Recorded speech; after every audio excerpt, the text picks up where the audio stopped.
आपने 1600 metre running के ऊपर कई सारे वीडियोस को देखे होंगे, लेकिन ये वीडियो उन सभी वीडियो से अलग होने वाली है, क्योंकि इस वीडियो में मैं आपको एक बंदे की 1600 मीटर आर्मी रनिंग की रियल एक्सपीरियंस को शेयर करने वाला हूं और आप भी इन टिप्स के मदद से उस बंदे की तरह 1600 मीटर रनिंग को केवल 4.5 मिनट से 5 मिनट के अंदर ही कंप्लीट कर लोगे। तो वीडियो के हर एक टिप्स को ध्यान से सुनिएगा, क्योंकि ये आपकी जिंदगी बदल देगी। टिप्स नंबर 1, सबसे पहले मैं आपको दौड़ की सामान्य जानकारी दे देता हूँ कि आपको सांस कैसे लेना है, पैर कैसे पटकना है, आपकी बॉडी की पोजीशन क्या होनी चाहिए और साथ ही आपके हाथों का पोजीशन क्या होना चाहिए। तो सबसे पहले मैं आपको ये बताता हूँ कि आपको 1600 मीटर रनिंग में किस तरीके से सांस को लेना चाहिए। देखिए, 1600 मीटर जो रनिंग होती है इसे ना तो ज्यादा लंबी रेस मानी जाती है और ना ही ज्यादा छोटी, और इसीलिए आपको 1600 मीटर रनिंग में आपको अपने नाक और मुंह दोनों से सांस को लेना है।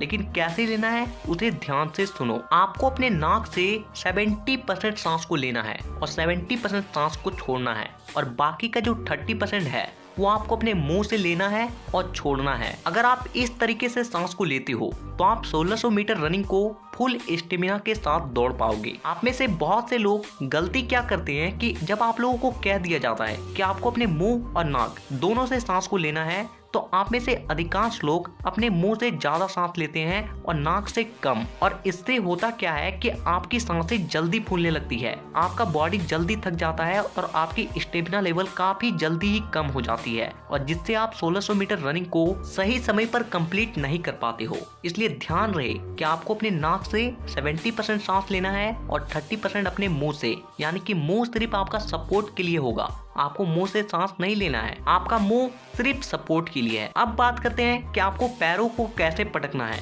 क्योंकि आप में से बहुत से लोग गलत तरीके से पैर पटकते हैं और जिनसे उनके पैरों में इंजरी होने के चांसेस बहुत ज्यादा बढ़ जाती है। तो देखिए, आपको जो 1600 मीटर की रनिंग है उसमें आपको 1 से लेके 1500 मीटर रनिंग को आपको अपने पैरों को पूरी तरीके से फ्लैट पटक के दौड़ना है, और अंतिम के जो 100 मीटर बच जाए उसमें आपको अपने पंजों के बल दौड़ना है। आप में से बहुत से लोगों को एक गलत जानकारी होती है कि हम लोगों को पंजे के बल दौड़ना चाहिए, इससे हमारी स्पीड बढ़ती है, हम बहुत स्पीड दौड़ पाते हैं। तो एक बात ध्यान से सुन लो, अगर आप 1600 मीटर रनिंग को आप अपने पंजों के बल दौड़ते हो ना, तो आप 400 मीटर तो बड़े ही स्पीड से दौड़ पाओगे, बहुत अच्छे से कंप्लीट करोगे, लेकिन उसके बाद क्या होगा, आपका बॉडी इतनी बुरी तरीके से थकेगी कि आगे के जो 1600 मीटर जो बाकी के रेस बचे हैं उसमें आपके पैरों में दर्द शुरू हो जाएंगे, हो सकता है आपके नस भी खींच सकते हैं, और जिससे आप रनिंग को कभी भी कंप्लीट नहीं कर पाओगे। इसलिए ध्यान रहे कि आपको 1 से लेके 1500 मीटर तक फ्लैट पैर पटक कर दौड़ना है, क्योंकि जब आप फ्लैट पटक कर दौड़ते हो ना, तो आपके पूरे बॉडी वेट का जो प्रभाव होता है आपके घुटनों पे कम जाती है। पैर फ्लैट होने की वजह से आपका जो फोर्स होता है वो चारों तरफ फैल जाती है। और एक बात जो आपको ध्यान देना चाहिए कि आपको अपने पैरों को जोर जोर से नहीं पटकना है, आप अपने पैरों को ऐसे पटकें जैसे पटकने का जो आवाज हो वो ना के बराबर आपके पैरों से आए। इसलिए ध्यान रखें और अपने पैरों को पूरी तरीके से स्मूथली लैंड करें। अब बात करते हैं कि आपके बॉडी का पोजीशन क्या होना चाहिए, क्योंकि आप में से बहुत से लोग कोई बहुत ज्यादा झुक कर दौड़ने लगते हैं, तो कोई अपने सीने को बाहर कर देंगे और फिर रनिंग करते हैं। तो देखो भाई, ये रनिंग करने का पूरी तरीके से गलत तरीका है। आपको रनिंग करते वक्त ना ही ज्यादा आगे झुकना है और ना ही आपको ज्यादा पीछे झुकना है, बल्कि आप कोशिश करें कि आगे की ओर कम से कम 15 डिग्री, ज्यादा नहीं 15 डिग्री तक आगे झुककर दौड़ना है। और ऐसा इसलिए क्योंकि जब आप थोड़ा सा आगे झुककर दौड़ते हो तो आगे से आने वाली जो एयर होती है उसे आप आसानी से फेस कर पाते हो, आसानी से चीरते हुए आगे की ओर जाते हो। और साथ ही जब आप आगे की ओर थोड़ा सा झुके हुए होते हो तो आपके बॉडी को ऐसा फील होता है कि आप आगे की ओर गिरने वाले हो, और जिससे आपके पैर जो होते हैं वो जल्दी जल्दी आगे की ओर बढ़ने लगते हैं, जिससे आपकी रनिंग स्पीड पहले से कई गुना ज्यादा बढ़ जाती है। अब बात आती है कि आपको अपने हाथों की पोजीशन कैसा रखना चाहिए, क्योंकि आपके रनिंग में आपके हाथों का एक बहुत बड़ा रोल होता है। सबसे पहली आप एक चीज जान लें कि आप अपने हाथों को जितना स्पीड आगे पीछे चलाओगे आपकी पैर भी उतने ही जल्दी आगे पीछे होंगे, यानी कि आप उतना ही स्पीड दौड़ पाओगे। क्योंकि ये नेचुरली होता है कि जब आपके हाथ पीछे जाते हैं तो आपके पैर आगे जाते हैं, और जब आपके हाथ आगे जाते हैं तो आपके पैर पीछे जाते हैं। और आप जितनी तेजी से अपने हाथों को आगे पीछे करते हो उतनी ही तेजी से आपके पैर भी आगे पीछे होते हैं। लेकिन यहाँ पे आप लोग गलती क्या करते हो कि आप लोग अपने हाथों को दाएं बाएं करने लगते हो, और इससे आपकी रनिंग में बहुत ज्यादा इफेक्ट पड़ती है। इसलिए ध्यान रहे कि जब भी आप रनिंग करें तो अपने हाथों को दाएं बाएं ना करके अपने कोहनी को पीछे और आगे करें। तो ये हो गई रनिंग की बेसिक जानकारी।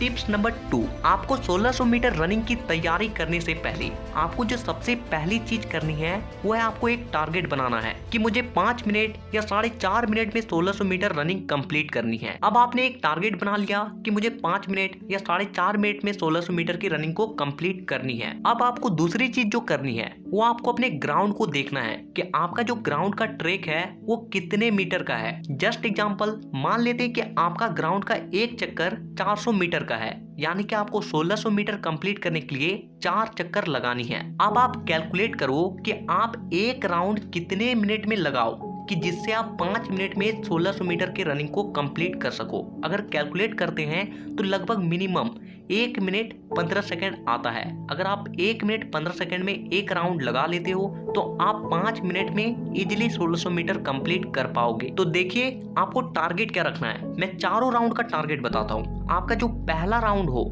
वो कोशिश करें कि 1 मिनट 10 सेकंड में कंप्लीट करें, और दूसरा राउंड भी 1 मिनट 10 सेकंड, और तीसरा राउंड आपको 1 मिनट 20 सेकंड लग ही जाएगी। आप चाहे कितना भी अच्छी रनिंग क्यों न करते हो, क्योंकि तीसरे राउंड तक आपका बॉडी बहुत ज्यादा थक जाती है। लेकिन चौथे राउंड में आपको जी जान लगा देना है। आपको अपने बॉडी के सारी ऊर्जा को लगा देना है, और आपको 1 मिनट 15 से 10 सेकंड में आपको कंप्लीट करने की चांसेस रखनी है। अब अगर हम इन चारों राउंड के टाइमिंग को ऐड करते हैं तो ये लगभग 5 मिनट के आसपास आ जाती है। लेकिन इस टिप को आपको कब फॉलो करना है?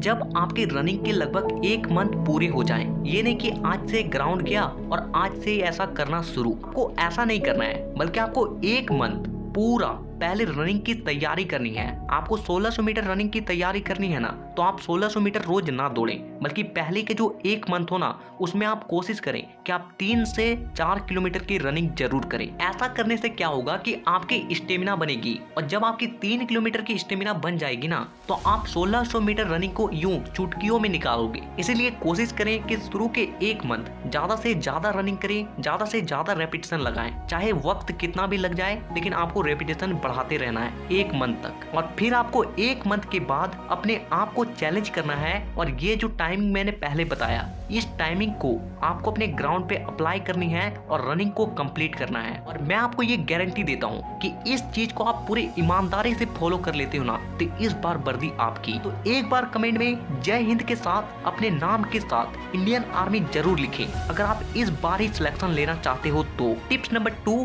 आप रनिंग से पहले और बाद इन एक्सरसाइज को जरूर करें। सबसे पहले मैं आपको ये बताता हूँ कि आपको रनिंग से पहले कौन से एक्सरसाइज को करनी चाहिए। Number 1, jumping lunges. इस एक्सरसाइज को आपको कुछ इस तरीके से परफॉर्म करना है, यह आपके रनिंग में आपकी स्पीड को काफी गुना ज्यादा बढ़ा देती है। Number 2, skips. इस एक्सरसाइज को आपको कुछ इस तरीके से परफॉर्म करनी है, ये एक्सरसाइज भी आपके रनिंग स्पीड को बढ़ाने में काफी ज्यादा महत्वपूर्ण मानी जाती है। नंबर 3, रिवर्स लंजेस नी ड्राइव। इस एक्सरसाइज को आपको कुछ इस तरीके से परफॉर्म करनी है। ये 3 एक्सरसाइज आपके रनिंग स्पीड को बढ़ाने में काफी ज्यादा मदद करेगी, इसलिए रोज हर दिन से 10 मिनट पहले इन एक्सरसाइज को जरूर करें। अब बात करते हैं कि रनिंग के बाद आपको कौन से एक्सरसाइज को करनी है। Number 1, leg stretching. इस एक्सरसाइज को करने से आपकी जो मसल्स पेन होती है रनिंग के बाद वो कभी भी नहीं करेगी। इस एक्सरसाइज को आपको बारी बारी से दोनों पैरों के साथ कुछ इस तरीके से परफॉर्म करनी है। Number 2, butterfly stretch. इस एक्सरसाइज को कुछ इस तरीके से परफॉर्म करनी है। तो इन कुछ एक्सरसाइज को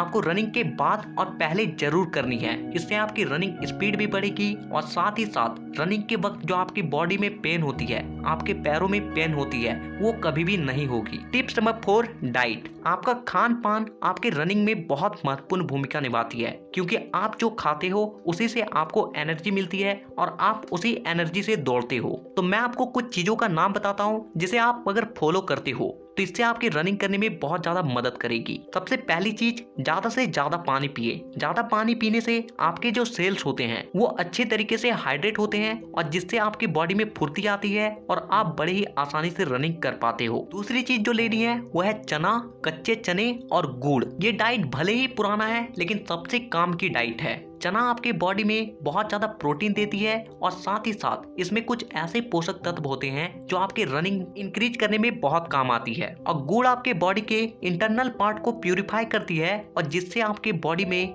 अलग ही फुर्ती आती है, अलग ही एनर्जी आती है। तीसरी चीज जो लेनी है वो है बीट यानी कि सलजम। सलजम में विटामिन सी और विटामिन ए की भरपूर मात्रा होती है जो आपके बॉडी से आलस को दूर करती है और स्टेमिना को बढ़ाती है। चौथी चीज जो लेनी है वो है हनी यानी कि शहद। शहद के बहुत कम मात्रा में ही बहुत अधिक कैलोरी पाई जाती है और इसीलिए ये रनिंग के लिए सबसे बेस्ट डाइट मानी जाती है। पांचवी चीज जो लेनी है वो है सोयाबीन बीज। आप कम से कम, ज्यादा नहीं, 20 से 30 ग्राम सोयाबीन बीज फुलाकर जरूर खाएं हर दिन जब आप रनिंग कर रहे हो। तो नीचे कमेंट में ये जरूर बताएं कि आप नेक्स्ट वीडियो किस टॉपिक पर देखना चाहते हो। और अगर आपका कोई भी क्वेश्चन है तो नीचे डिस्क्रिप्शन में हमारे इंस्टाग्राम आईडी का लिंक है, आप वहां से हमें पूछ सकते हो। इसी तरह के और भी वीडियोस को देखने के लिए चैनल को सब्सक्राइब करके बेल आइकन को दबाना बिल्कुल भी ना भूलें। तो वीडियो देखने के लिए दिल से धन्यवाद। मिलते हैं एक इंफॉर्मेटिव वीडियो के साथ।